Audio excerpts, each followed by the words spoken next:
Բարև ձեզ սիրելի բարեկամներ, սկսում ենք մեր ավանդական կիրակնօրյա ուղիղ եթերը։ Այսօր շատ հետաքրքիր թեմաներ եմ, ինչպես միշտ ձեզ համար նախապատրաստել։ Նախ կխոսենք ապրիլ ամսվա կանխատեսումների վերաբերյալ, թե ինչ է մեզ սպասում ապրիլ ամսվա ընթացքում եւ նաեւ մի շարք այլ հետաքրքիր թեմաներ եմ ձեզ համար նախապատրաստել, այնպես որ հավաքվեք աստիճանաբար, ինչպես միշտ թեմաները շատ են, տեղեկատվությունը բավականին ընդարձակ, բայց ժամանակս քիչ է, որովհետև գիտեք, զբաղվածությանս աստիճանը հերթի տակ աշխատում եմ։ Սիրելի բարեկամներ, աստիճանաբար հավաքվեք։ Ես մի փոքր կսպասեմ, նաև գրեք ինչպես է ձայնը, ինչպես է պատկերը, որպես ես հասկանամ, որ մեզ մոտ երկխոսություն է տեղի ունենում։ Բարև ձեզ, սիրելիս, գրում եմ Տերեզա Հակոբյանը, բարև ձեզ, հարգելի Տերեզա, ուրախ եմ, որ միացաք այսօրվա կիրակնօրյա ուղիղ եթերին, աստիճանաբար հավաքվեք, սիրելի բարեկամներ, ես ուզում եմ հիշեցնել, որ այժմ ինձ մոտ շարունակվում են 50%-անոց զեղչերը կանանց միամսյակի կապակցությամբ մինչև ապրիլի 15-ը զեղչված է լինելու եւ այցը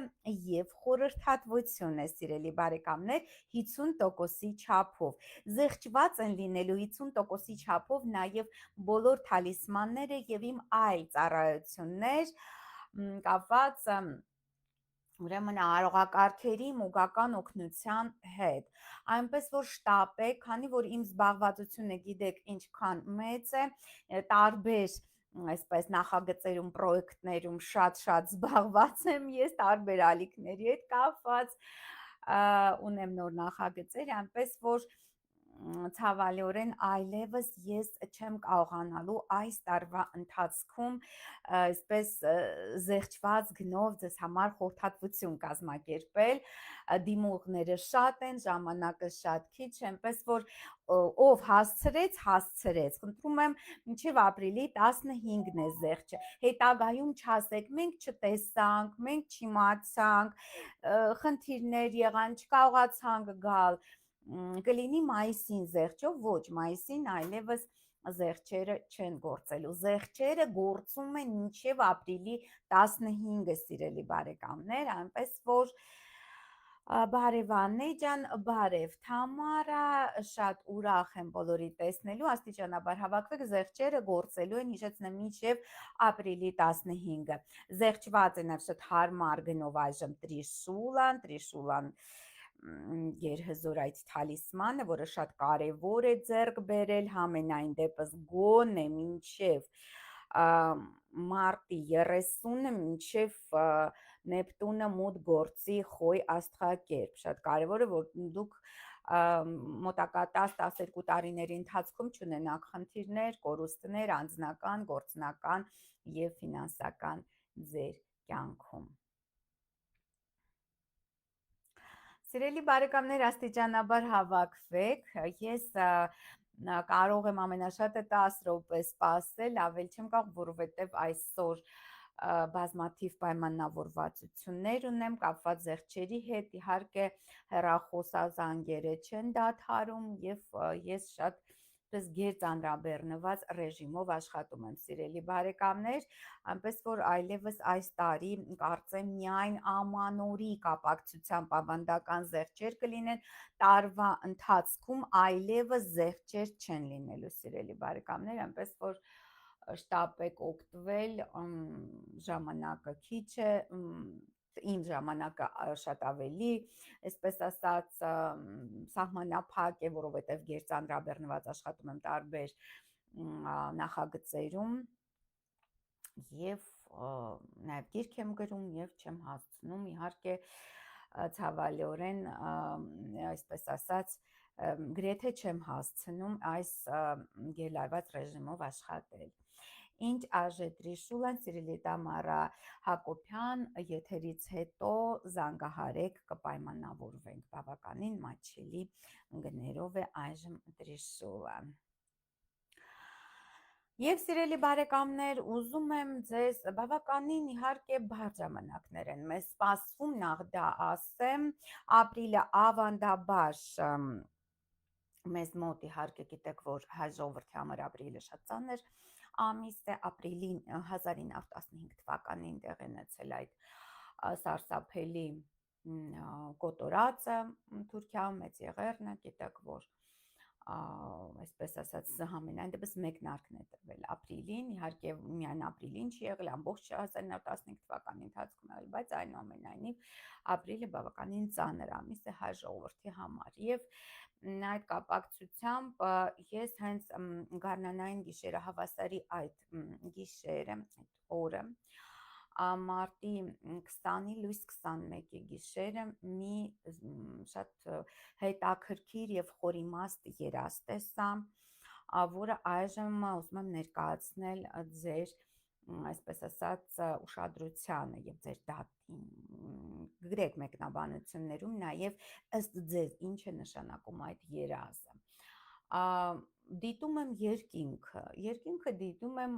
աստղազարդ շատ գեղեցիկ մութ երկինք է եւ ասել եք որ այս տարի խոյերի մոտ արմատական փոփոխություններ պետք է լինի ինչ նկատի ունեք սիրելի Աննա Սարգսյան մարդկության 1/12 խոյ է եւ բնականաբար խոյերը շատ տարբեր են լինում բնականաբար բոլորի մոտ այդ փոփոխությունները իր ոլորտում են տեղի ունենալու, այսինքն բոլորի մոտ նույն ոլորտներում չեն տեղի ունենալու այդ փոփոխությունները, բնականաբար պետք է ցանկալի է գա խորհրդատվության, նամանավանդ այժմ 50% զեղչով է եւ այցը եւ on-line, այնպես որ շտապեք խորհրդատվության, գրանցվել խորհրդատվության եւ երազս պատմեմ, սիրելի բարեկամներ, տեսնում եմ այդ գեղեցկագույն աստղազարդ երկինքը, մութ երկինք է աստղերով լի, նայում եմ դեպի արևմուտք եւ տեսնում եմ Եղեռնի հուշահամալիրը մթության մեջ պատված, այսպես խոնարհված վիճակում էր, շատ տխուր վիճակում էր, նայեցի վերև, մեկ ասեց վերև նայիր Աննա, նայեցի տեսնեմ Հայկ Օրիոն համաստեղությունը տեսա, որը որ գիտեք, որ հայ ժողովրդի հովանավորն է այդ համաստեղությունը եւ ինչ եմ տեսնում եմ, որ այդ համաստեղության աստղեր այսպես կայծկլտում, բոցկլտում են, կամած այսպես իբրև մարեն աստղեր այսպես ոցկլտում էին եւ խավարում էին եւ Օրիոնը կողքի էր պարկած, այսինքն իրեն ոչ բնորոշ դիրքով էր երկնքում երևում, այսպես կողքի պարկած եւ աստիճանաբար այդ Եղեռնի հուշահամալիրից այսպես սկսեց մայր մտնել եւ աստղերը աստիճանաբար սկսեցին մարել Հայկ Օրիոն համաստեղության սարսափած այսպես խառնվեցի իրար, փորձեցի ձեռքերով պահել Հայկին, որ նա մայր չմտնի, որովհետև գիտեք, որ երբ ասում են, որ աստղը խավարեց, աստղը մայր մտավ, դա ինչ է նշանակում, սիրելի բարեկամներ, դա նշանակում է, որ տվյալ անձնավորության, սովորաբար դա անձնավորված են ասում, ճակատագիրը մտնում է բարդ շրջափուլի մեջ, մտնում է անկման մեջ, մտնում է խավարի մեջ, մտնում է ավարտի մեջ իր, այսինքն, որ ասում են, որ աստղը մայր մտավ եւ ես ուզում եմ նաեւ որտեղից է գալիս, ձեզ ներկայացնեմ, թե որտեղից է գալիս այդ պատկերացումները։ Սիրելի բարեկամներ, հին Հայաստանում աստղաբանությունը մեծագույն տարածում է ունեցել, եղել են բազմաթիվ աստղաբանական ուղղություններ եւ դպրոցներ, եւ քանի որ գիտեք, որ ես համալսարանում ամբողջ այդ 5 տարիների ընթացքում ուսումնասիրել եմ հայ ժողովրդական հեքիաթները, իսկ հեքիաթը հնագույն աղբյուրն է հանդիսանում տվյալ ժողովրդի մշակույթը հասկանալու համար, տվյալ ժողովրդի անգամ պատմությունը իմանալու համար, ես հետազոտում եմ հենց հրաշապատում հեքիաթները, որոնք հիմնականում հենց հնագույն, այսպես ասած, առասպելների, այսինքն առասպելը կարող է չպահպանվել, բայց հեքիաթը, որը բանավոր, բանահյուսության տեսքով այսպես փոխանցվում է սերնդեսերունդ, մշտապես նա պահպանվում է ժողովրդի հիշողության մեջ, առասպելը կարող է եւ չպահպանվել։ Եվ հեքիաթներում հայ ժողովրդական հենց հրաշապատում հեքիաթներում այնտեղ բավականին հաճախակի հանդիպում է այդպիսի մի պատմություն, որը հերոսը տեղեկություն չունի, ենթադրենք իր եղբոր մասին կամ իր ինչ-որ բարեկամի մասին, որը վաղուց հեռացել է, պանդխտության է գնացել, ինչ-որ, չգիտեմ, հազարան բլբուլ է փնտրում, թե ինչ է փնտրում, թե իր երկրորդ կեսին է փնտրում եւ նա ում մոտ է գալիս, որպեսզի հասկանա, թե որտեղ է իր բարեկամը կամ իր եղբայրը, նա գալիս է աստղաբանի մոտ։ Այդ աստղաբանները, սիրելի բարեկամներ, հին դարերում կոչվում էին կարդացողներ եւ մեծամասամբ նրանք կանայք էին, սետակիր է, եւ ապրում էին մեկուսի բարձր աշտարակներում, ու այդպես նկարագրված է համենայն դեպս հեքիաթներում եւ դիտում էին երկինք հենց այդ բարձր աշտարակներից, գիտեք որ ընդհանրապես կարդալու կարողություն ունեին շատ քիչ մարդիկ հին դարերում, նամանավանդ նախնադարում, շատ ավելի հազարավոր տարիներ առաջ, որտեղ հեքիաթները մեզ տալիս են այն տեղեկատվությունը ոչ թե միջնադարի մասին, ճիշտ է, այնտեղ միջնադարյան թերմիններ են օգտագործվում եւ պատմական իրադարձություններ, բայց իրականում հեքիաթները պատմում են նախաջրհեղեղյան շատ հին պատմություններ մեզ իրականում այդ ամենը խառնվել է դարերի ընթացքում եւ մենք գիտենք, որ կարդալու հնարավորություն ունեին միայն ընտրյալները հին դարերում։ Այդ իսկ պատճառով այդ կանայք, աստղաբան կանայք կոչվում էին կարդացողներ։ Եվ ինչպես այդ կարդացողը իմանում տվյալ անձնավորության, որը հեռվում է գտնվում ճակատագիրը, նա տեսնում է, ուսումնասիրում է անհատական հորոսկոպը տվյալ անձնավորության, տեսնում է որ աստղի տակ է ծնված, այսինքն այդ պահին որ աստղն է ծագում կամ որ աստղն է իշխում ասցենդենտին կամ ժամադիտակին, եւ դիտարկելով երկինքը տեսնում էր ինչ վիճակում է այդ աստղը, եթե խավրած էր, խավար էր այդ աստղը, ասում էր, որ վատ վիճակում է, հիվանդ է, մահամերձ է եւ այլն եւ այլն։ Ըստ այդ հեքիաթի հերոսը իմանում էր, թե ինչ վիճակում է, ինչ է պետք անել, որպեսզի փրկել այդ հեռվում գտնվող իր ազգականին։ Այնպես որ սիրելի բարեկամներ, սա պատահական երազ չէր, որ ես տեսա, ես այնուհետև չկարողացա իհարկե Հայկ Օրիոնին պաշտպանել, քանի գիտեք, որ հայ ժողովրդի հովանավոր աստղերը հենց Օրիոնի աստղերն են եւ առհասարակ բոլոր հնագույն մշակույթների պահապան հրեշտակը եւ ղեկավար համաստեղությունը, գիտեք, համարվում էր Հայկ Օրիոնը, սիրելի բարեկամներ։ Գիտեք, որ եգիպտական բուրգերն են կառուցված Օրիոնի համաստեղության աստղերի դիրքով եւ այլն եւ այլն։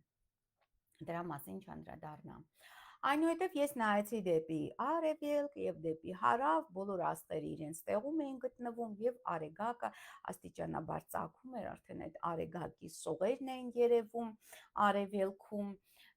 բայց Վեներա աստղը չէր երևում, ես հասկացա, որ Վեներան արդեն այրված է եւ բնականաբար նա այդ պահին իհարկե չպետք է երևար։ Սա է, սիրելի բարեկամներ, խավարած Հայկ Օրիոնը նշանակում է, որ հայ ժողովրդին սպասում են նորանոր եւ շատ վտանգավոր զարգացումներ եւ մարտահրավերներ ապրիլ ամսվա ընթացքում եւ դա իսկապես այդպես է։ Իհարկե կան որոշ անգրագետ, ոչ տառաճանաչ աստղաբաններ, որոնք արդեն տարբեր տեղերից ինֆորմացիաները ստանալով, այդ թվում նաև դիտելով իմ եթերները, ինչ-որ եզրակացություններ են անում, օրեր են ասում ապրիլի 18-ից 24-ը եւ այն ես կանդրադառնամ այս եթերի վերջում, ես կանդրադառնամ, թե երբ է իրական վտանգը սպառնում։ Դրանք ընդհանրապես ոչինչ առհասարակ տեղեկատվություն չունեն, թե ինչ է աստղաբանությունը, չեն էլ հասկանում, երկուսն են հատկապես լայն, այսպես ասած, ռասկրուտկա արած այդ սորոսական ֆեյքերի կողմից մեզ դիտումներ ունեն, դա իրականում կեղծ դիտումներ են, սիրելի բարեկամներ, երկուսն են գիտեք տարիքով կին է եւ երիտասարդ այդ կիսագրագետ, ոչ տառաճանաչ անձնավորություն, ուղղակի նա 2-3 տարով ինչ որ զբաղվում է, այսպես ստեղից ընդեղից գրքեր է կարդում, տարբեր մասնագետների ինչ որ տեղեկատվություն է հավաքում եւ հետո մեծ դիտումներ է ապահովում իրեն, դե բնականաբար դա շուտով այդ ամենը կվերանա, այդ ամենը կդադարի, որովհետև այլևս այդ սորոսականները իհարկե ֆինանսավորում չեն ստանալու։ Մտակա ժամանակներում արդեն բարձ է, որ այդ երկուսը կանցնեն պատմության գիրկը, որովհետև նրանք գրքի երես, իրական գիտելիքի երես չեն տեսել առհասարակ, իսկ ես այն գիտելիքներն եմ ձեզ փոխանցում, որոնց, այսպես ասած, ժամանակը, որոնց տևողությունը հազարամյակներ է, տասնյակ հազար տարիներ է։ Ես ձեզ չեմ տալիս այսպես աստրոհոգեբանություն, 20-րդ դարի նոր հորինված աստրոհոգեբանություն, որը իրականում կեղծ գիտելիք է, գիտություն է, որը շեղում է իրական գիտելիքից մարդկության, այսինքն ստեղծված է այդ կեղծ աստրոհոգեբանությունը, որպեսզի շեղել մարդկանց իրական գիտելիքից, այսինքն իրական աստղաբանությունից, որը շատ ավելի խորքային եւ շատ ավելի հզոր եւ մեծագույն իմաստներ պարունակող գիտելիք է, եւ ես ձեզ նոր պատմեցի այդ կարդացողների մասին, կարդացող աստղաբանների մասին, կանայք են, որոնք դիտում են երկինքը իրենց բարձր աշտարակներից, որը պահպանված է, այդ տեղեկատվությունը պահպանված է մեր հեքիաթներում, որևիցե այլ տեղ նման տեղեկատվություն չունենք, սիրելի բարեկամներ, դա նշանակում է, որ դա շատ հին պատմություն է, այսինքն տասնյակ հազարավոր տարիների պատմություն է, այնպես որ պետք է շատ լրջորեն վերաբերել, այդ իսկ պատճառով ես ձեզ ներկայացրեցի իմ երազը, Վեներան երբ կդառնա ուղղընթաց։ Սիրելի Մարիամ Գրիգորյան, այժմ մի փոքր ուշ ես դա կներկայացնեմ ձեզ, այնպես որ մնացեք ուղիղ եթերում եւ շարունակում ենք, սիրելի բարեկամներ։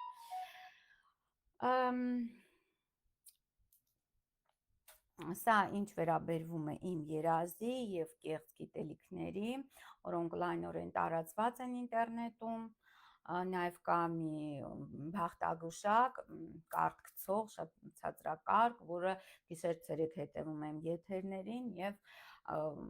նաև գիշեր-ցերեկ YouTube-ով եթերներ է անում եւ նույնությամբ կրկնում է իմ բոլոր կանխատեսումները։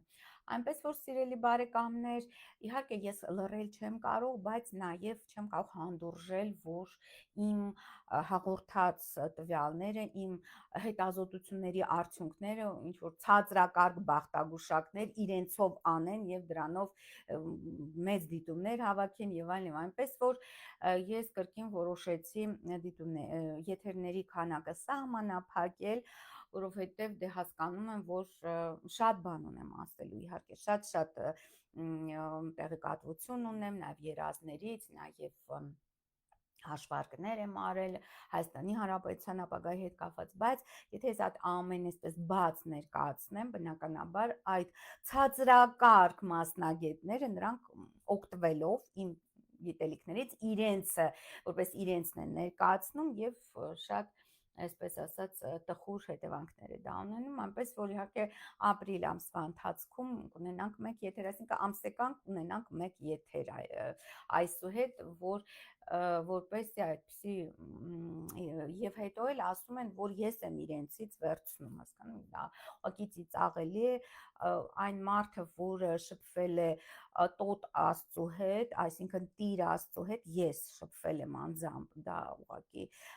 հիմարություն է այդպիսի բաներ ասելը, թե ես այսպես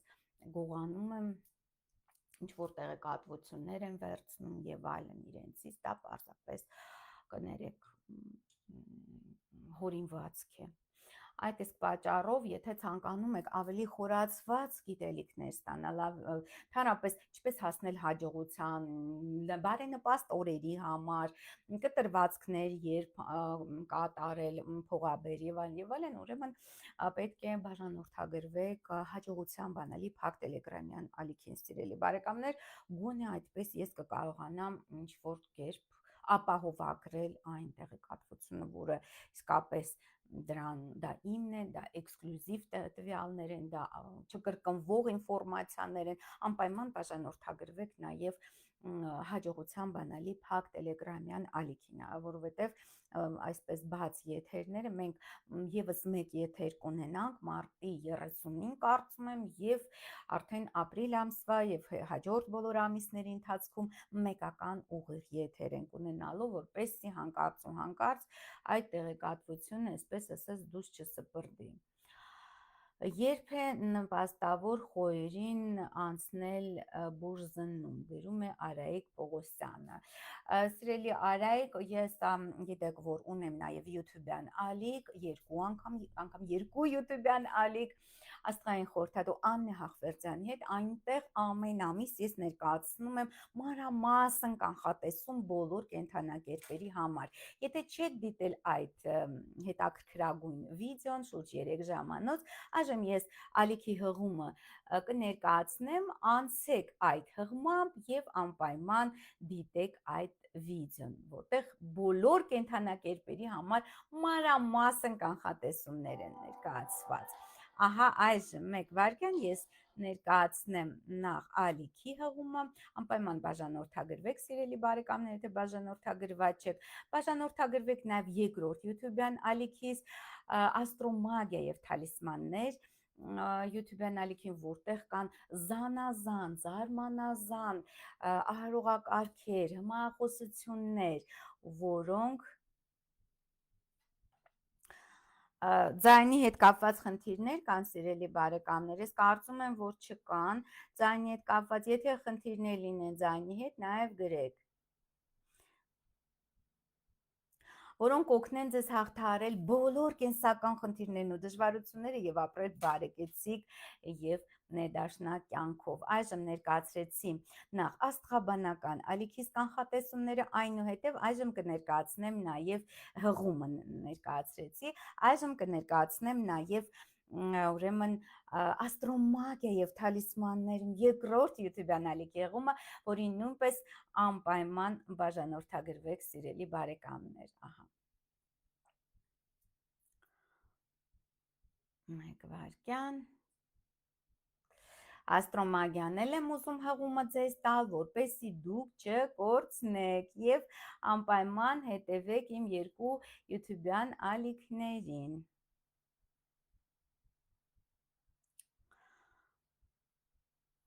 Այժմ աստրոմագիա եւ թալիսմաններ, շատ հետաքրքիր արարողակարգեր կան, հմայախոսություններ կան, որոնք օգտագործելով դուք կկարողանաք լուծել ցանկացած կենսական խնդիր եւ դժվարություն։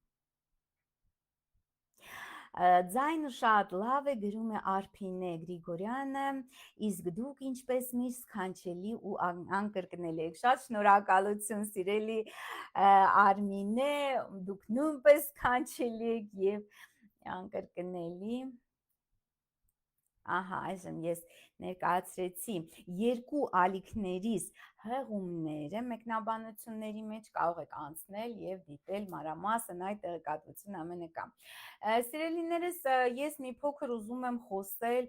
Գյումրվա ընտրությունների մասին, որովհետեւ այդ թեման կարծես թե իմ վերլուծությունների լուսանցքում է մնացել, բայց շատ հետաքրքիր թեմա է, ինձ թվում է բոլորիդ կհետաքրքրի այդ թեման կապված Գյումրվա նախկին քաղաքապետ Վարդան Ղուկասյանի հետ, այսինքն արդյոք այսպես շատերը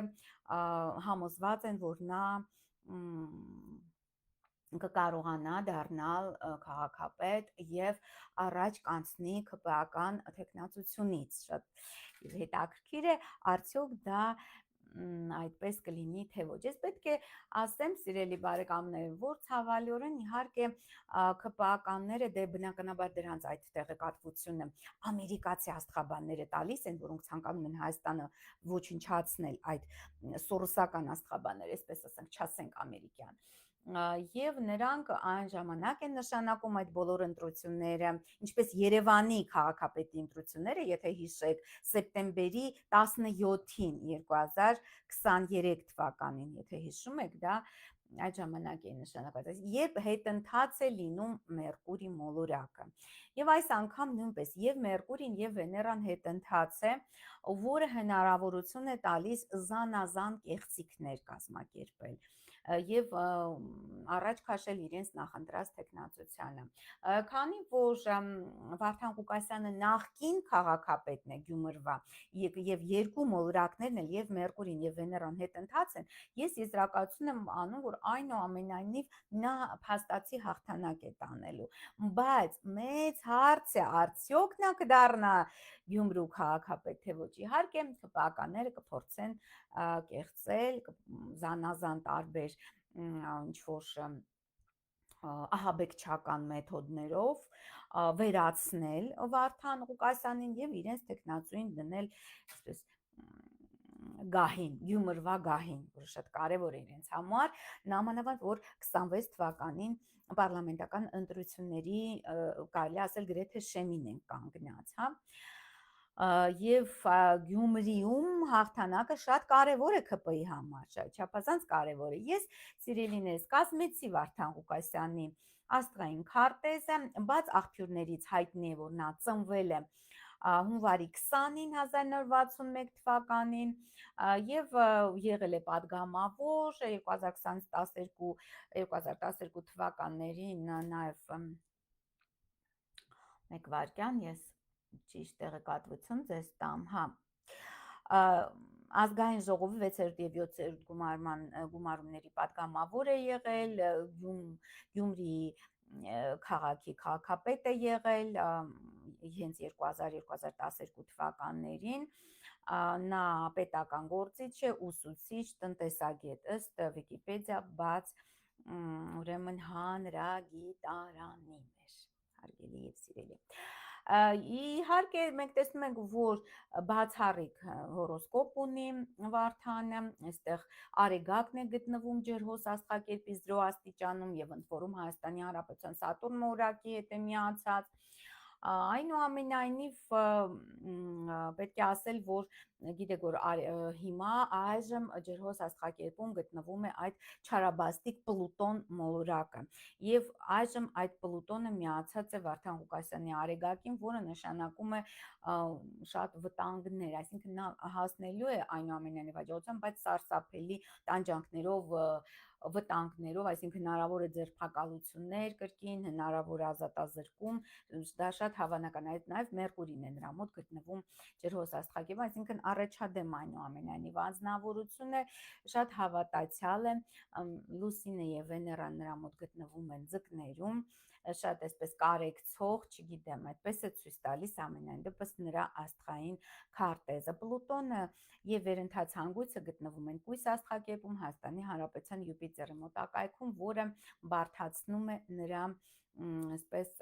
պաշտոնների, բարձր պաշտոններ գրավել, այսինքն ավելի ղեկավար պաշտոններ գրավել է, բարդացնում է բավականին։ Եվ Մարս մոլորակը գտնվում է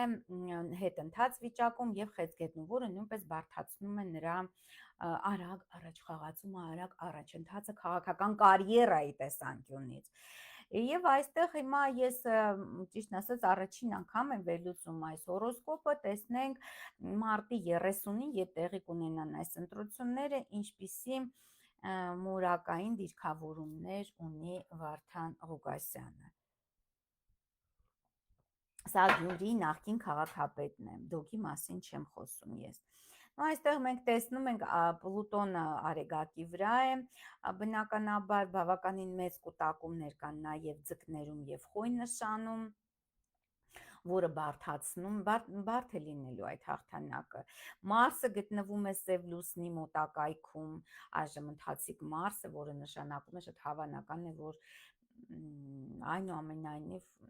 շատ բարձր է հավանականությունը ազատազրկման նաև Սև լուսինը, որը գիտեք, որ մարտի 27-ին մուտք կգործի կարիճ, արդեն կմոտենա Արեգակի քառակուսուն եւ Նեպտունին կմոտենա, որը նույնպես վտանգներ է ստեղծելու նրա համար։ Այնուամենայնիվ ես այդպես կարծում եմ, որ հաղթանակը տանելու է Վարդան Ղուկասյանը, բայց ինչպես միշտ կեղծիքներ տեղի կունենան, զանազան այլ հնարքներով, այսպես կոչված անասնագողություն եւ այլն եւ այսպես մի խոսքով շատ բարձր է հավանականությունը, որ հենց ՔՊ-ի այսպես ղեկավարին ընտրեն մեծ, բայց շատ ավելի դժվար կլինի, քան Երևանի քաղաքապետի ընտրությունների ժամանակ, շատ ավելի դժվար կլինի դա անել։ Ապրիլին պատերազմ սպասվում է, թե ոչ։ Սիրելի Աննա Գրիգորյան, ես դիտեք եթերը մինչև վերջ, ես կանդրադառնամ, այժմ մենք կխոսենք, ես իհարկե սա առաջին անգամ էի դիտարկում Վարդան Ղուկասյանի քարտեզ, ավելի մանրամասն կանդրադառնամ, նաև հետագայում ավելի լավ ուսումնասիրելուց հետո նաև բազինք ուսումնասիրենք, բայց ամեն դեպքում բավականին դրական եւ առաջադեմ անձնավորություն է եւ վատ չէր լինի ունենա, որ Հայաստանը ունենար այդպիսի ղեկավար, այնուամենայնիվ դիտեք եթերը մինչև վերջ, ես այժմ անցնում եմ ուրեմն ապրիլ ամսվա կանխատեսումներին, թե ինչ է սպասվում ապրիլին, ինչ եմ ուզում ասել, ինչու ապրիլը վտանգավոր ամիս է Հայաստանի Հանրապետության համար։ Եթե հիշում եք, սիրելի բարեկամներ, այդպիսի վտանգավոր ամիս էր նաև 2023 թվականի սեպտեմբերը, երբ ըստ էության տեղի ունեցավ Արցախահայության ցեղասպանությունը եւ տեղահանումը զանգվածային։ Եվ ես հենց սեպտեմբերի մասին դեռևս օգոստոսին աղաղակում էի, գոռում էի, որ լինելու է պատերազմ։ Ես անգամ այդ պատերազմի օրը 18-19 սեպտեմբերի դա կանխատեսել եմ 2 անգամ։ Կանխատեսել եմ Փաստինֆոյի եթերում եւ նաեւ Live Armenia-ի հաղորդման ժամանակ, այն ժամանակ ամեն շաբաթ ես հաղորդումներ էի ներկայացնում Live Armenia-ում եւ այնտեղ ասել եմ, որ հենց այդ շաբաթը լինելու է ցեղասպանության շաբաթ ըստ էության։ Ասել եմ նաեւ Շանթի ամանորյա եթերում, կներեք ոչ թե Շանթի, այլ Կենտրոն հեռուստաալիքի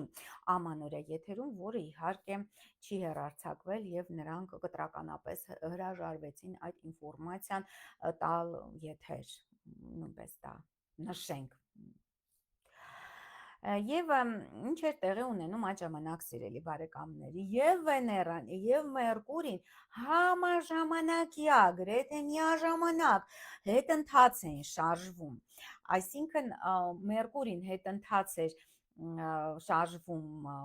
օգոստոսի 23-ից մինչև սեպտեմբերի 16-ը 2023 թվականի, իսկ Վեներան հետընթաց էր հուլիսի 23-ից մինչև սեպտեմբերի 4-ը,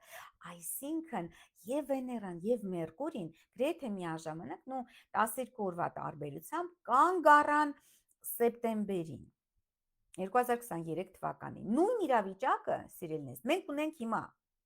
ապրիլին, նույն իրավիճակը, որովհետև տեսեք, ապրիլի 7-ին կանգ է առնելու Մերկուրին,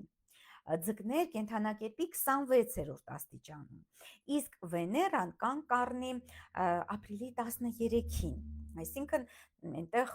մի շաբաթվա տարբերությամբ նրանք կանգ են առնելու երկուսն էլ, եւ Վեներան 24 աստիճան ձկներում է կանգ առնում, Մերկուրին 26 աստիճան ձկներում, այսինքն սա շատ բարձր է ապրիլի երկրորդ կեսին, բարձր հավանականություն է արդեն հարձակման Հայաստանի Հանրապետության վրա,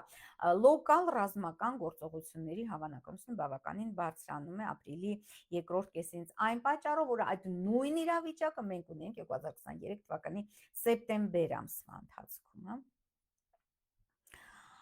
Բացի դրանից, ես իհարկե առանցին կանդրադառնամ, հետո որ Վեներայի հետընթաց շարժեր իհարկե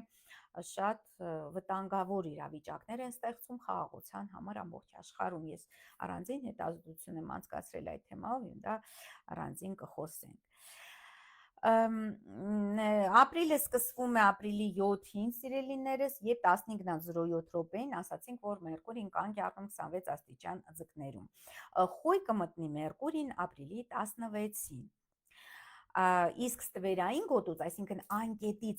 երբ որ նա դարձել է հետընթաց, Մերկուրին դուրս կգա միայն ապրիլի 26-ին։ Վեներան իհարկե կանգ կառնի 13-ին ապրիլի ժամը 5-ին Երևանի ժամանակով եւ 24 աստիճան ձկներ կենթանակերպում նա կանգ է առնելու, իսկ վերային կոտուց դուրս կգա միայն մայիսի երկրորդ կեսին այդ կետից, որտեղ նա դարձել է հետընթաց, նա ապրիլի 30-ին նոր մուտք կգործի խոյ կենթանակերպ եւ հենց ապրիլի 13-ին 4:22 րոպեին Երևանի ժամանակով տեղի կունենա ապրիլյան լիալուսինը 23 աստիճան կշեռք կենթանակերպ։ Մեր ավելի մանրամասն թե ինչ է նշանակում այդ լիալուսինը բոլոր կենթանակերպերի համար դիտեք շատ շուտով ապրիլ ամսվա կանխատեսումներում։ Ուրեմն շարունակենք եւ ապրիլի 18-ին նույնպես շատ վտանգավոր իրավիճակ է ստեղծվում ապրիլի 18-ին ես դրա մասին խոսել եմ դեռևս անցած տարվա նոյեմբեր-դեկտեմբեր ամիսներին Մարսը, որը գիտեք որ բավականին երկար ժամանակ հունվար ամսի, չէ, դեկտեմբեր ամսից Մարսը հետընթաց է շարժվում, կանգ է առել միայն փետրվարի 24-ին։ Հատուկ ռազմական գործողության օրը, եթե հիշում եք, հենց ապրիլի փետրվարի 24-ին սկսեց Ռուսաստանը իր հատուկ ռազմական գործողությունը եւ հենց այդ օրը 2025 թվականին Մարսը կանգ է առնում։ Նույնպես փոփոխություններ տեղի կունենան բնականաբար ռուս-ուկրաինական ռազմաճակատում։ Իհարկե վերջնական զինադադարը կամ այսպես պատերազմի ավարտը դեռ չի երևում, դրա մասին իհարկե առանձին կխոսենք եւ ապրիլի 18-ին 8:20 րոպեին Մարսը մուտք կգործի արդեն առյուծ աստղակերպ դուրս կգա Խեցգետնից, Խեցգետնում նա խեղճացած է, թույլ է, այնպես որ այդ իսկ պատճառով երբ Մարսը գտնում է Խեցգետնում ռազմական գործողությունները այնքան էլ այսպես արդյունավետ չեն լինում։ Եթե դրանք արդեն վաղուց են տևում, ինչպես ենթադրենք ոչ թե ռուս-ուկրաինական, ոչ միայն ռուս-ուկրաինական, այլ նաև արաբա-իսրայելական այդ հակամարտության գոտում մենք տեսնում ենք ակտիվացում, այժմ տեսնում ենք ակտիվացում, Իսրայելը կրկին սկսել է ռմբակոծել Գազայի հատվածը եւ կամ բազմաթիվ զոհեր, նաեւ հութիներն են բավականին ակտիվացել եւ ինչու են ակտիվացել, որովհետեւ արդեն շատ շուտով Մարսը մուտք կգործի առյուծ, ահա այդ ժամանակ արդեն այսպես ասած խաղի մեջ ակտիվորեն կմտնեն գերտերությունները, որովհետեւ առյուծը կայսրության խորհրդանիշն է, առյուծը արև լուսատուի մեր արեգակի իշխանության վայրն է, թագավորում է արեգակը, գիտեք որ առյուծ կենթանակերպում եւ հենց Մարսի մուտքով առյուծ աստղակերպ միանգամից այդ գերտերությունները կսկսեն այդ, այսպես ասած, աշխարհի բաժանումը, վաճառքը, քեզ որ հատվածը, ինձ որ հատվածը եւ այսպես կսկսվի մեծագույն շատ բարձր է հավանականությունը մեծ պատերազմի հենց ապրիլի 18-ից հետո ես բացատրեցի թե ինչու ես այդպես չեմ խոսում այդ ոչ տառաչանաչ աստղաբանների պես, ես բացատրում եմ ձեզ կառուցվածքը, ինչու են այս կամ այն մուրակային դիրքավորումները եւ այդ դիրքերի փոփոխությունները ազդեցություն ունենում ընդհանրապես մեր վրա։ Բարև Անե ջան, արցախցիների կարգավիճակից ինչ կասեք։ Սիրելի Իրինա Ստեփանյան, մի փոքր սպասեք, ապրիլը ավարտենք եւ ես կանդրադառնամ նաեւ արցախցիներին։ Այնտեղ նույնպես կան բազմաթիվ խնդիրներ։ Մարսը մուտք կգործի կույս կենթանակերպ միայն հունիսի 17-ին, բայց դա կույսը նույնպես ռազմական նշան է, այնպես որ վեճ չի որ հունիսը շատ խաղաղ է անցնելու ու իսկ ապրիլի 18-ից հետո այդ լայնածավալ հարձակումները գերտերությունների կողմից, այսինքն ԱՄՆ-ն հնարավոր է անցնի արդեն հարձակման։ Հենց գիտեք որ ԱՄՆ-ն մեծագույն ցանկություն ունի ոչնչացնել Պարսկաստանը եւ ահա ապրիլի 18-ից հետո մեծագույն վտանգը կա, որտեվ մինչ այդ իհարկե անգամ մինչ այդ կարող է սկսվել ապրիլի 15-ից հետո, որովհետեւ գիտեք որ այդ հենց Խեցգետնի վերջում գտնվում է Իրանի Իսլամական Հանրապետության Յուպիտերը մեծերչանկության մորակ եւ այստեղ հնարավոր է նաեւ ներքին խժդժություններ կազմակերպեն, մինչեւ որ արդեն անցնեն լայնածավալ այսպես հարձակման, իհարկե Իսրայելի ձեռքերով է դա լինելու, բայց արդեն երբ Մարսը մոտենա Յուպիտերին, դա մեծ վտանգ է ստեղծում Պարսկաստանի ներքաղաքական իմաստով։ Եվ ապրիլի 19-ին հենց հաջորդ օրը Արեգակը Երևանի ժամանակով 23:55 րոպեին մուտք է գործելու ցուլ աստղակերպ։ Եվ ամենավտանգավոր օրը իմ կարծիքով ապրիլ ամսվա դա ապրիլի 27-ն է։ Ապրիլի 27-ին 23:30 րոպե Երևանի ժամանակով տեղ կունենա նորալուսին ցուլ կենդանակերպի 7-րդ աստիճանում, այսինքն հենց այդ գիշեր ամսի 27 ամբողջությամբ եւ 27-ի 28-ի գիշերը ամենավտանգավոր ժամանակահատվածն է նաեւ եւ Հայաստանի Հանրապետության առհասարակ մեր տարածաշրջանի համար, որովհետեւ նախ Մարսը ռազմի մոլորակը դիմակայության մեջ է մտնում Պլուտոն մոլորակի հետ, որը գտնվում է Ջերհոսում, Մարսը մուտք գործելով առյուծ միանգամից սկսում է դիմակայել Պլուտոն մոլորակին, սիրելի բարեկամներ, որը բարձրացնում է ռազմական այսպես էսկալացիայի հավանականությունը, խիստ բարձրացնում է, ես կասեմ, ոչ թե պարզապես բարձրացնում է, այլ խիստ բարձրացնում է։ Եվ նաև նորալուսինը շատ կարևոր է եւ ընդհանրապես ամսի 27-ը, այդ 27 թիվը, որը շատ սիրում են մեր ողերիմ թշնամի թուրքերը, չգիտեմ ինչ պատճառով, այդ 27 թիվը շատ սիրում են, հնարավոր է, որ այն տեսանկյունից, որ երկուսը գումարած 7 դառնում է 9, որը որ այս պարբերաշրջանի թիվն է, այսինքն մենք գտնվում ենք 9-րդ աստղի վերահսկողության տակ, իսկ դուք գիտեք, որ թուրքերը, որոնք դուրս են եկել հենց Չինաստանի անապատներից, շատ լավ ընդօրինակել են այդ հին չինական գիտելիքները եւ նաեւ դա գիտեն, որ թե ինչ է նշանակում 9-րդ աստղը, որ հրեղեն աստղ է, որ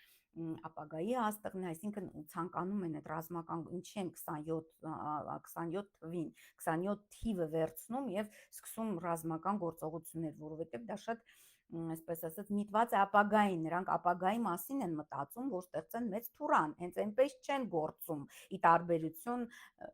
հայերի եւ այլն, ով հասկանում է այդ թվերի խորհրդաբանությունը, իհարկե դա օգտագործում է։ Եվ 27-ին, ամսի 27-ին հենց շատ վտանգավոր իրավիճակ է ստեղծում, դուք գիտեք, որ նաև ամսի 27-ին ուրեմն այդ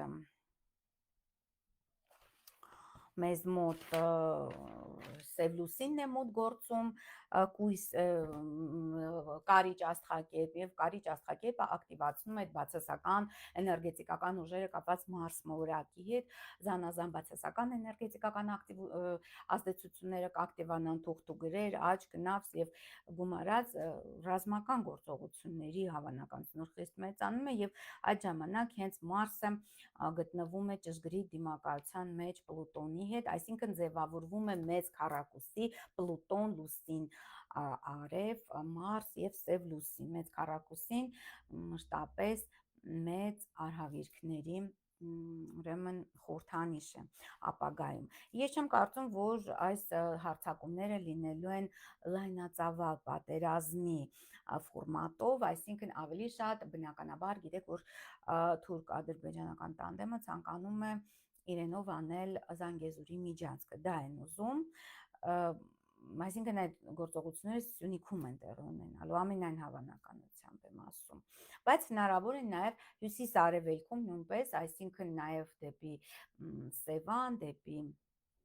Շորժա, այնտեղ նույնպես ինչ-որ ծավալվեն ռազմական գործողություններ, ինչու, որովհետև հյուսիս-արևելքում այժմ գտնվում է Չորաբաստիկ 5-րդ աստղը, որը հենց միջալյոց, ես ձեզ ասեմ, որ 2020 թվականին արևելքում էր գտնվում եւ արևելքում նաեւ Հայաստանի վերցրած արևելքում գտնվում է նաեւ Արցախը եւ բնականաբար Արցախի վրա այդ հարձակումը ես հենց հունվարին 2020 թվականին զգուշացնում էի, որ դեպի արևելք 2020 թվականին փետրվարից մինչև 21 թվականի փետրվարը բոլոր ճամփորդությունները դեպի արևելք պետք է սահմանափակվեն, դե բնականաբար տեղ ունեցավ այդ սարսափելի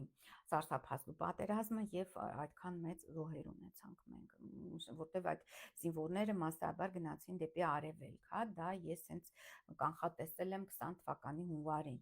Այժմ հյուսիս-արևելքում է այդ վտանգը գտնվում, սիրելիներս։ Ես արդեն ասեցի, երբ սիրելի Լիա Բագրատովնա, եթերները բոլորը պահպանվում են, դուք կարող եք սկզբից, թե ինչ-որ բան բաց եք թողել, սկզբից կարող եք նաև դիտել այդ ուրեմն եթերը սկզբից, այս եթերս, այդ թվում այս եթեր, 27 ապրիլի ամենավտանգավոր օրն է, նաև ինչ նկատառումով եմ ես դա ասում, որ ինչու է վտանգավոր հենց ապրիլի 27-ը, ապրիլի 27-ը վտանգավոր է այն տեսանկյունից, սիրելի բարեկամներ, որ տեսեք, գիտեք, որ մեծ պահք է հիմա, մեծ պահքի շրջան, այսինքն կրոնական մեծ տոներ են լինելու ապրիլ ամսին, եւ մեզ մոտ եւ մահմեդականների մոտ, մեզ մոտ պահքն է ավարտվում ապրիլի 20-ին եւ ավարտվում է նաեւ Ռամադանը մահմեդականների մոտ, այսինքն մեկ շաբաթ անց մեծ պահքի ամեն օր մեծ պահքից հետո կոչվում են այսպես ասած լուսավոր օրեր, որոնք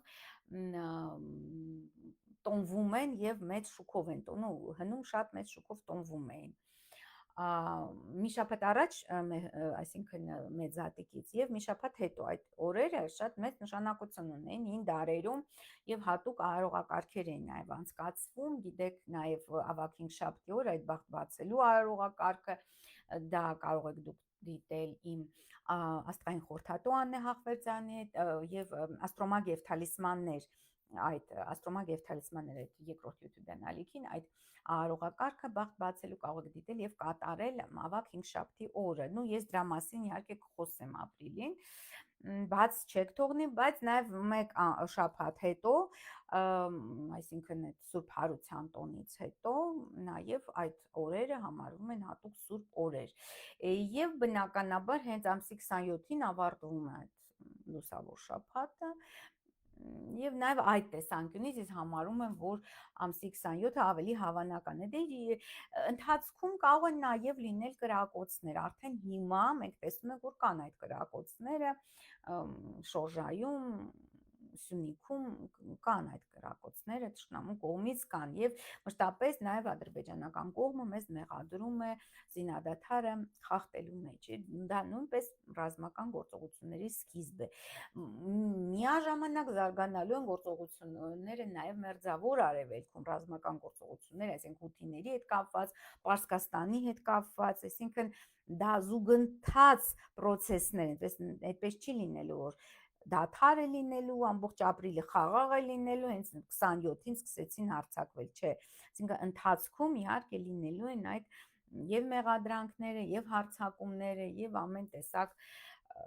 զանազան ուրեմն պրովոկացիաները եւ Իրանի Իսլամական Հանրապետության դեմ եւ Հայաստանի Հանրապետության դեմ իհարկե լինելու է, հետաքրքրական է, որ միաժամանակ փորձում են խաղաղեցնել ռուս-ուկրաինական ճակատ, այսինքն բոլոր ջանքերը Դոնալդ Թրամփը գործադրում է, որպեսզի խաղաղվի այդ ճակատը, բայց պետք է ասել, որ այնուամենայնիվ Ուկրաինայի համար շատ ճակատագրական է լինելու 25 թվականն, ես դրա մասին անդրադարձել եմ, այդ հրեղեն պատիժը, որը ակտիվ է լինելու 25 թվականի ընթացքում, դա կարող է հանգեցնել Ուկրաինայի պետության առհասարակ ոչնչացմանը եւ այլևս այդ պետությունը ընդհանրապես կդադարի գոյություն ունենալուց, այսինքն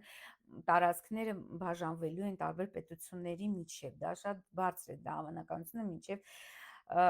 եւ հատկապես առայժմ դեռ չի երևում, բայց 25 թվականի օգոստոսից սկսած այդ գործընթացը մեծ թափ է առնելու, որովհետև հենց 25 թվականի օգոստոսին ակտիվ է լինելու այդ այսպես կոչված հրեղեն պատիժը, այսինքն երբ միանալու են օձը, վագրը եւ կապիկը, դրանք երբ որ միանում են այդ երեք կենդանակերպերը, արևելյան կենդանակերպերը, դա կոչվում է հրեղեն պատիժ եւ շատ հզոր, այսպես ասած,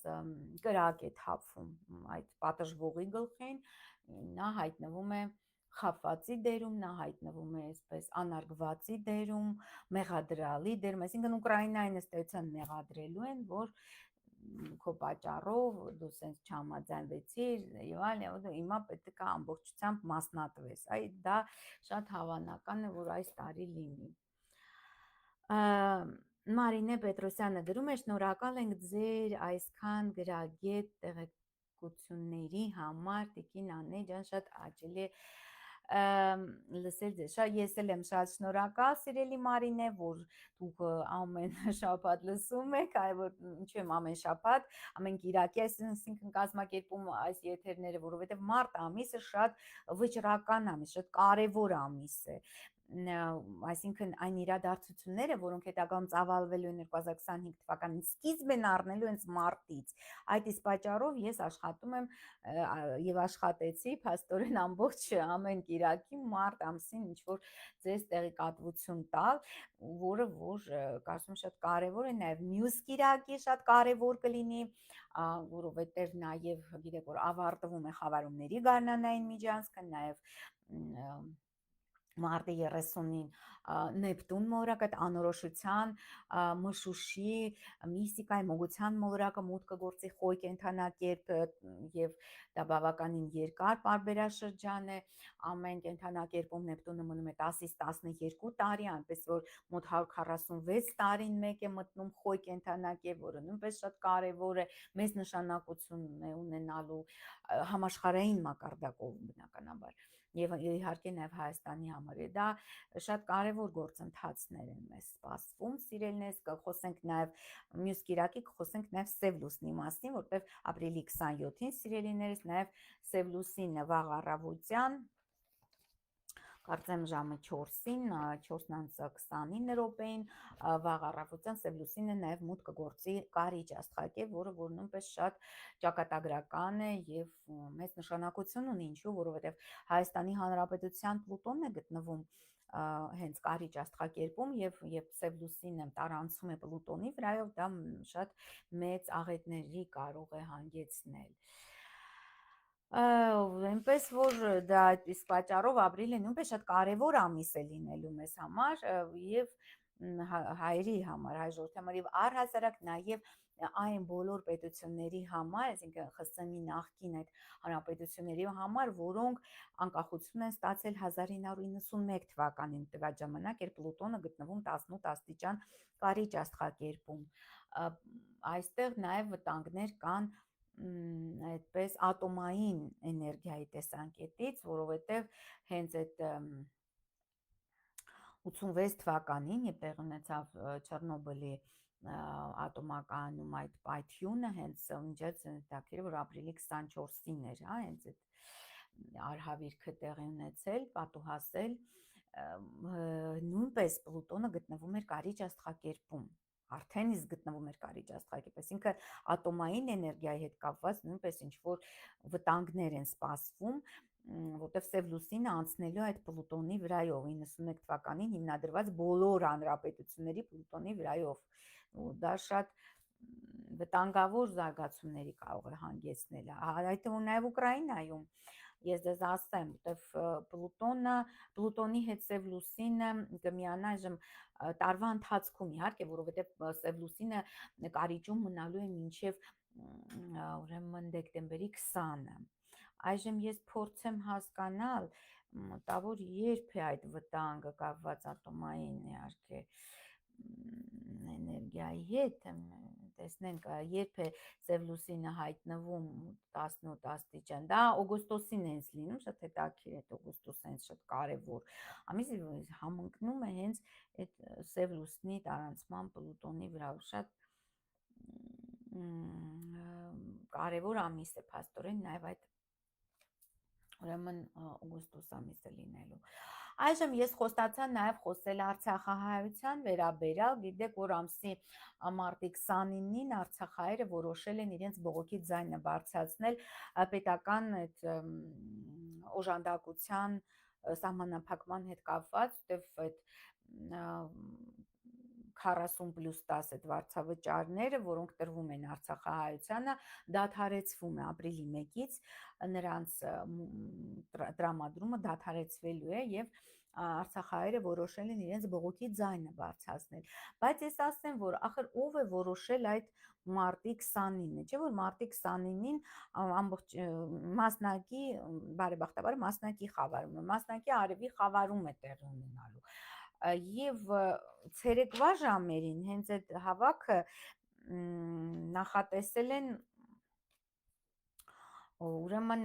ժամը 3-ին եւ արդեն 14:45 րոպեին արդեն տեղի ունենալու այդ խավարումը, սկսվելու է այդ խավարումը, արևի մասնակի խավարումը։ Իսկ արևի մասնակի խավարումների ժամանակ ես հիշեցնեմ, որ բաց երկնքի տակ գտնվելու դեպքում իհարկե շատ մեծագույն կորուստներ են մարդիկ ունենում եւ հաջողության կորուստ է լինում, առողջության եւ այլն եւ այլն։ Այսինքն չի կարելի մարտի 29-ին ցերեկը հատկապես ժամը 3-ին գտնվել դրսում, ով է դա մտածել, այսինքն հիմա այդ մարդիկ առանց այդ էլ տուժված են, տեղահանված են, ցեղասպանված են, հիմա մի հատ էլ պետք է գնան այդ արևի խավարման բաց երկնքի տակ գտնվեն եւ մի հատ էլ ուրեմն ենթարկվեն հաջողության կորուստի, առանց այդ էլ հաջողությունը կորել է, որովհետեւ երբ մարդը տեղահանվում է իր հայրենի հողից, հայրենի հողն է մարդուն ուժ տալիս, եւ մարդը տեղահանվում է, նա արդեն կես մարդ է դառնում, իբրև թե ենթադրենք պատկերացրեք ծառը, արդեն ձևավորված ծառ, եթե նրան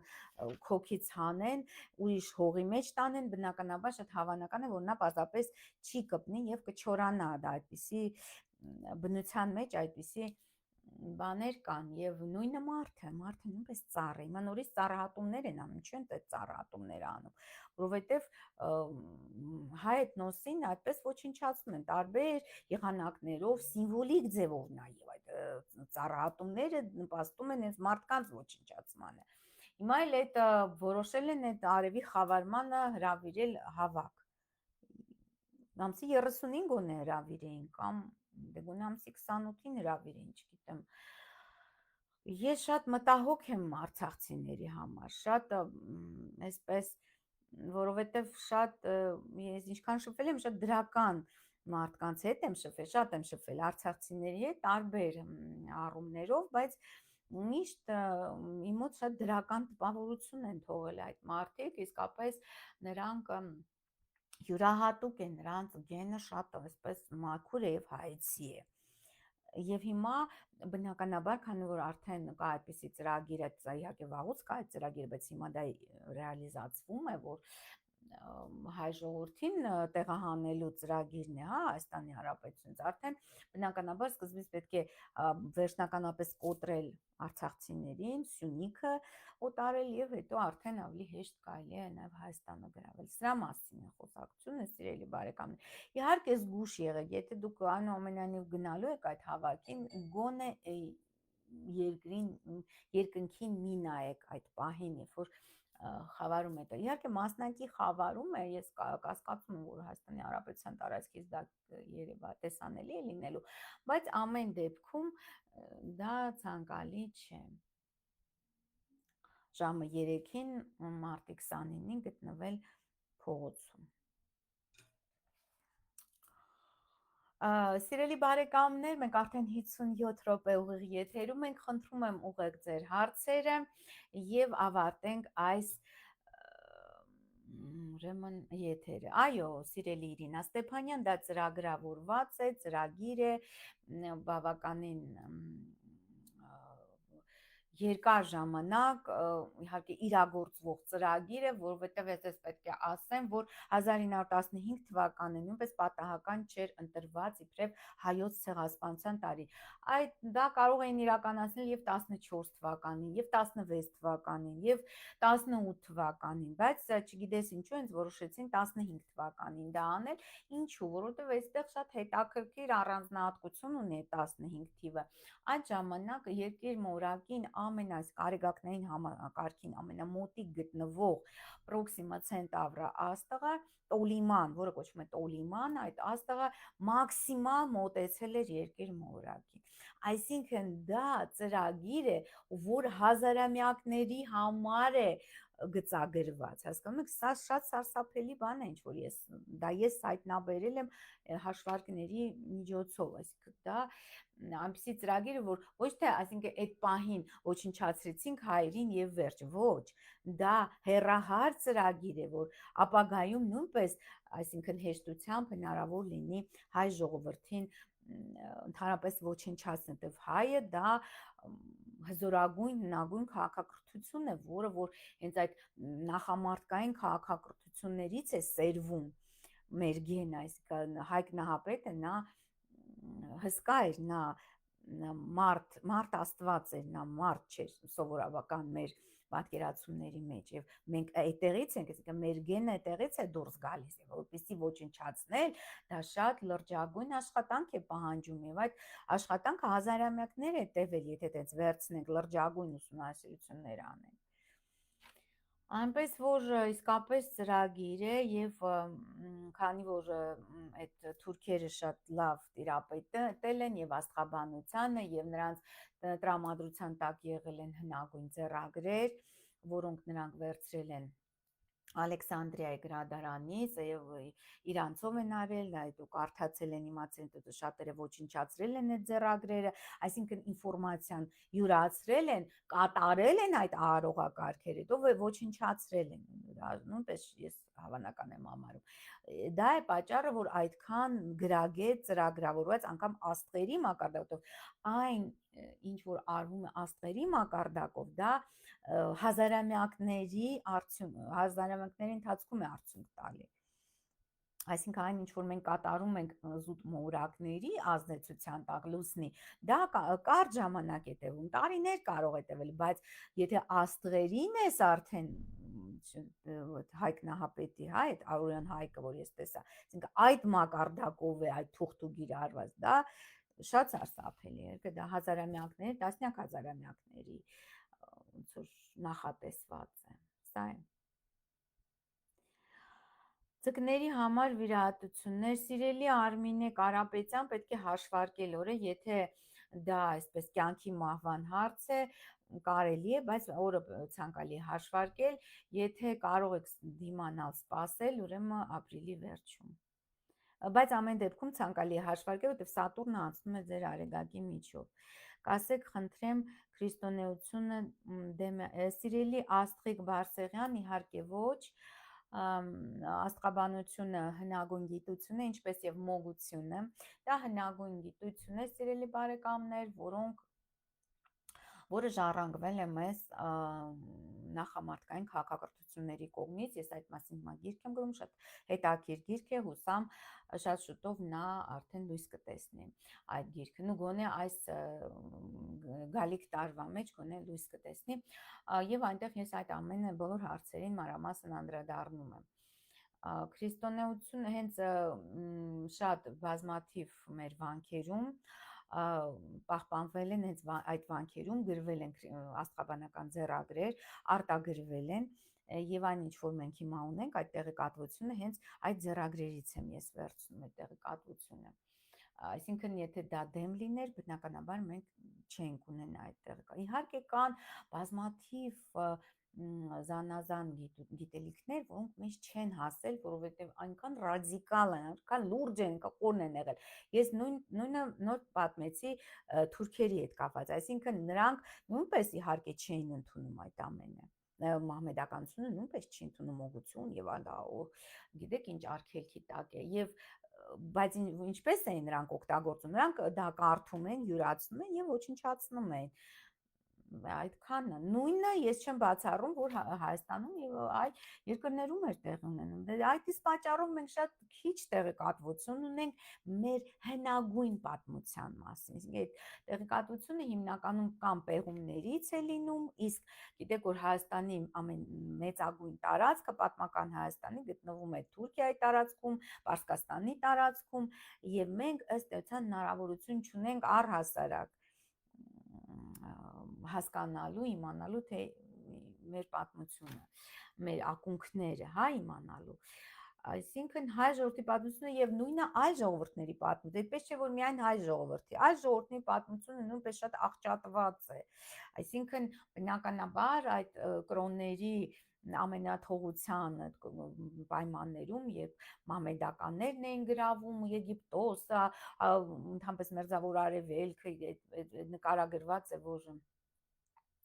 ուրեմն Բաղդադում նրանք մի ամբողջ հսկայական մի քանի գրադարան այսպես ոչնչացրեցին եւ Տիգրիսը արյան գույն էր ստացել այդ ձեռագրերի թանակներից, այդքան ձեռագիր են ոչնչացրել։ Դե սա բարբարոսություն է եւ ամենուրեք է տեղի ունեցել, այսինքն դա ոչ միայն եղել է հենց միայն մերձավոր արևելքում, չգիտեմ Հայաստան, ամեն տեղ է եղել դա։ Եվ Հնդկաստանում է եղել, եւ ամերիկյան այդ մարտցամաքում, Մեքսիկայում, ուտեղ հնագույն քաղաքակրթություն, ուտեղ կան ապացույցներ մարդու եւ ալմուրակային քաղաքակրթությունների, սերտ շփումներից, Եգիպտոսում շատ շատ շատ նյութեր ոչնչացվել են, պարզապես ոչնչացվել են։ Ես դեռ չեմ վերջացրել, հեսա վերջացնեմ, կզանգեմ ձեզ, հա։ Այնպես որ սիրելիները, սա շատ լուրջ թեմա, ես հենց այդ ամենի մասին գրում եմ, որպեսզի դուք հասկանաք, որ այն ինչ որ մենք կարդում ենք պատմության գրքերում, ոչ միայն Հայաստանի, այլ նաև առհասարակ այլ երկրների, եւ սկսի լինի Եվրոպա, լինի Ռուսաստան, լինի, դա շատ պատմության, այսպես նու կարելի ասել, մի տոկոսն է ճշմարտության պատմական։ Ես այդ արդեն լինելով պատմաբան եկել եմ այդ եզրակացության արդեն։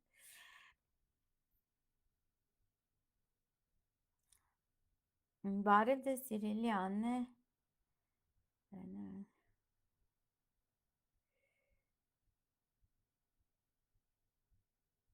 Եթե դուք տարիներ ինչ եք ձեռք բերել, ես այդպես էլ չհասկացա, թալիսմանը։ Դե գիտեք, նայած ինչ եք ձեռք բերել, այդ արդեն պետք է նայել, տեսնել ինչ վիճակում է ձեր բիոդաշտը։ Կարիճների մասին արդեն նոր եք միացել, սիրելի Հովակիման, ես ամեն ամիս գալիք ամսվա բոլոր կենդանակերպերի կանխատեսումները ներկայացնում եմ։ Պես որ դուք հետևեք իմ YouTube-յան ալիքին, այնտեղ դուք մոտակա ժամանակներում կլինի, իսկ վիրահատությունները նպատակահարմար է նվազող թե աճող լուսնի փուլում։ Շնորհակալություն, սիրելի Էլլա Սարգսյան, նա ինչ վիրահատություն է կանում, այստեղ ոչ միայն կարևոր աճող կամ նվազող լուսին, այլ լուսնի դիրքը, այսինքն կախված օրգանից, ինչ օրգանի, ինչ մարմնի հատվածի վրա է կատարվում այդ վիրահատություն, դա պետք է անհատակպես նայել։ Արցախցիները թող հավաքի օրը փոխեն, դե թող փոխեն, սիրելի Հովիկ միլիների, հա, թող փոխեն, դե ես իրավունք չունեմ, այդ իրավասությունը չունեմ որոշելու օրեր, որտեվ ինձ ոչ մեկ չի դիմում, եթե ինձ դիմեն, իհարկե ես դա իրանց կբացատրեի, բայց չեմ կարող իրենց տեղը որոշել։ Արցախ կվերադառնանք մենք երբևէ Արցախ, գրում է Լիա Բագդասարովնան, օյ, Բագրատովնա, կներեք Լիա Բագրատովնա, արդեն հոգնել եմ։ Սիրելի Լիա, այդ հարցին ես անդրադարձել եմ, միջազգային հետաքրքիր վիդեոն իմ YouTube-յան ալիքին, ասկային խորհրդատու Աննե Հախվերդյանի հետ կլինի երբևէ Շուշին մերը, ես խորհուրդ եմ ձեզ տալիս դիտել այդ վիդեոն, այնտեղ ես շատ մանրամասն խոսում եմ այդ հարցի շուրջ։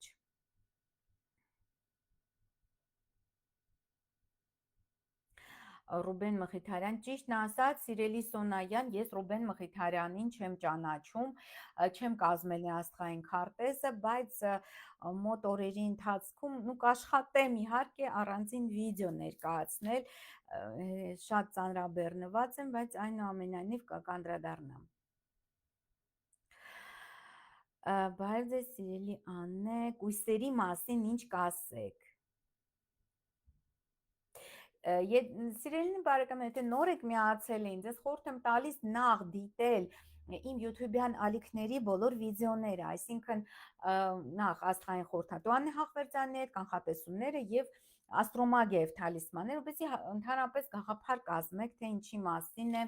իմ գործունեությունը։ Ես մանրամասն բոլոր կենդանակերպերին ամեն սիա ռեժիմով, անգամ ամեն շաբաթ ես ներկայացնում թե ինչ է սպասվում։ Արդեն ես ձեր հարցին հարգելի Լիա պատասխանեցի։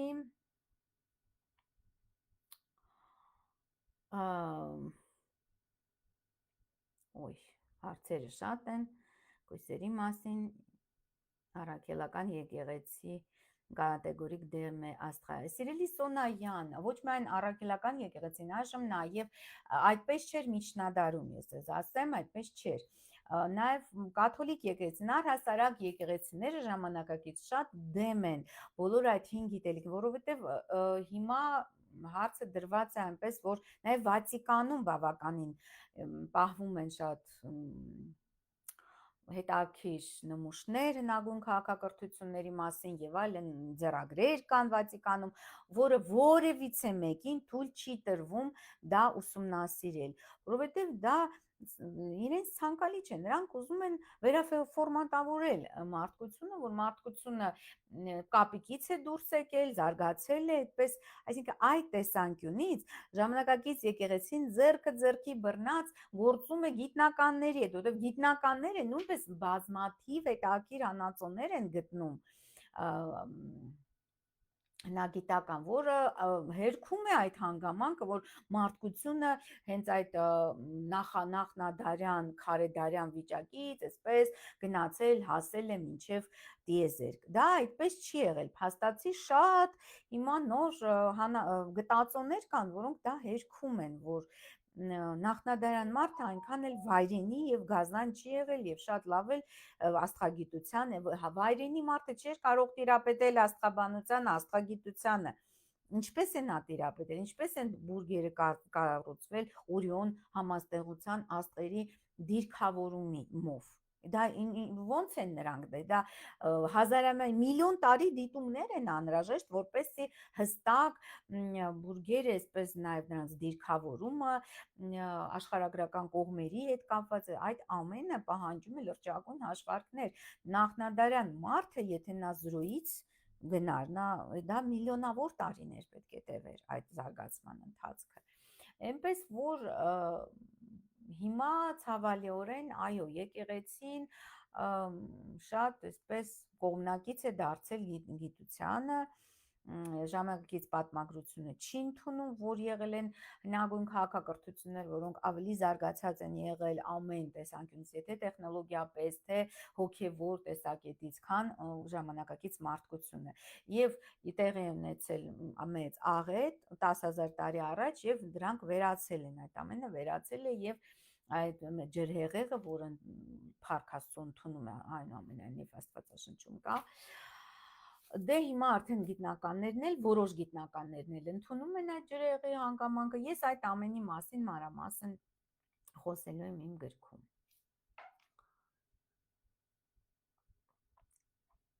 Դաթևը գրում է, Անե ջան, արդյոք սա պատիժ չէ հայերիս համար, քանի որ ժխտեցինք եւ մերժեցինք հեթանոսությունը եւ մեր հեթանոս աստվածներին, արդյոք վանդալիզմ չէր ոչնչացնել հեթանոսական տաճարները եւ տեղը կառուցել եկեղեցիներ, հնարավոր չէ զուգահեռ պահել մեր անցյալը եւ կերտել նորը։ Այ դուք ճիշտ եք, սիրելի Տաթև, իսկապես դա պատիժ է, որովհետեւ կա քարերը թափելու ժամանակ եւ կա քարերը հավաքելու, այ հիմա քարերը հավաքելու ժամանակն է, որովհետեւ քրիստոնեության ընդունման պահին 3-րդ դարում Պլուտոնը նույնպես եղել էր ջրհոսում եւ այժմ նույնպես վերադարձել է ջրհոս, այսինքն սա քարերը հավաքելու ժամանակն է, երբ մենք ոչնչացրեցինք մեր ազգայինը, մենք ոչնչացրեցինք այն հին պատմությունը, որովհետեւ հայ ժողովուրդը տասնյակ հազարավոր տարիների հնագույն պատմություն ունի եւ մյուս այլ ժողովուրդները նույնպես, սա ոչ միայն հայերին է վերաբերվում, ընդ որում ես ձեզ ասեմ, շատ ջրհեղեղյան այդ ժամանակահատվածին մինչև 12,000 եւ այլն, մենք դա ոչնչացրեցինք, նու հիմնականում ոչնչացրել, կան իհարկե պահպանված կա, դա Թուրքիայում հիմա այդ պեղում են այդ Պորտասարը, Կարախանթեփեն եւ դա արդեն ապացուցած դա նախաջրհեղեղյան կառույցներ են բոլորը։ Սա է, իհարկե պատասխանելու ժամանակը եկել է եւ հիմա է այդ պատասխանելու ժամանակը։ Եվ այդ հանգամանքը, որ այս իշխանությունները ոչնչացնում են, ուզում են ոչնչացնել եկեղեցին կամ ստորադասում են նրա նշանակությունը, դա պատահական չէ, դա հենց այդ քարերը հավաքելու պահն է։ Իսկ որն է ճանապարհը, բնականաբար վերականգնել մեր հինը, Իհարկե, ես դեմ չեմ քրիստոնեացունի, Սեր Աստծո, ես կողմ եմ միայն խորքային գիտելիքներ է տվել քրիստոնեությունը մեզ ի վերջո այդ ձեռագրերը, թարգմանությունները, մատենադարանում պահվում են բացառիկ նյութեր, որ այլ տեղերում իրենց հարազատ լեզուներով կամ ընդհանրապես չեն պահպանվել, թեկուզ այլ լեզուներով։ Դա բացառիկ նշանակություն է եղել ունեցել հայ ժողովրդի համար, բայց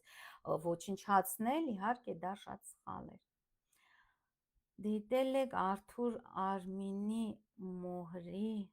Մհերի դռան առեղծված ֆիլմը, չէ, ճիշտ ասած չեմ դիտել, Մհերի դուռը դա հենց այդ հնագույն քաղաքակրթությունների